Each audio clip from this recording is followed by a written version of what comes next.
Minus 38. Our beards were freezing in the cold. We are back in Mongolia, but it's the winter time. This is the coldest Dawah mission that I've ever been on, and we're going to go even more remote to speak to people and share the message of Islam with them. This was the coldest place we have ever given Dawah.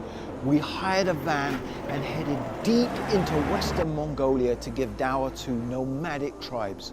The brothers were wrapped up in layers and layers of clothing, snow boots and thick gloves. It's freezing, honestly. My my hands are completely frozen. We traveled through valleys and in between snow-capped mountains. We met a family of eagle hunters and gave them Dawah, and we would then tell them about Allah and His Messenger. Assalamu alaikum guys, so we are with the eagle hunters in Mongolia, and we've come here to give Dawah in such a remote area. I'm freezing. I don't know if you can see my mustache is frozen. I'm wearing 3 layers. I'm wearing these gloves.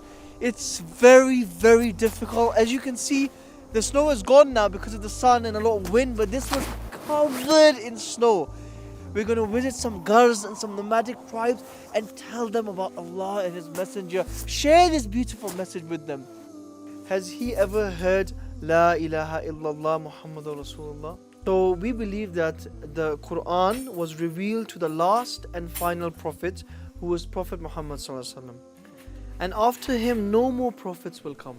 And this life that we live in is a very, very short amount of time. And then who dies as a Muslim, he enters into the paradise. And that's never ending. And there you get whatever you want. Everyone will have a palace in paradise.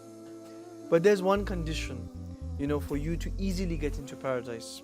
That is the only thing Allah asks us to do. That we just pray salah, and that is our payment for everything we have.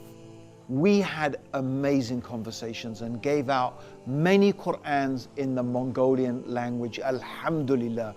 We had one amazing conversation that stood out from the rest. We found a shepherd in the middle of a valley, and we approached him and started speaking to him, and he said that he worshipped the mountain and other created things. So we explained to him why it's better to worship the Creator, and how if we made food for Him, He would thank us and not the food. So tell him we teach people to worship the one who made everything instead of what He made.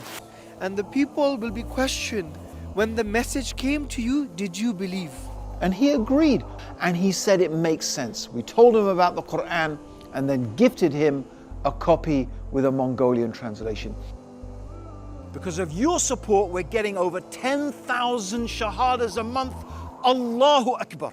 You can share in this incredible reward without climbing a cliff for 2 hours through your donations. So this Ramadan, become a part of this work.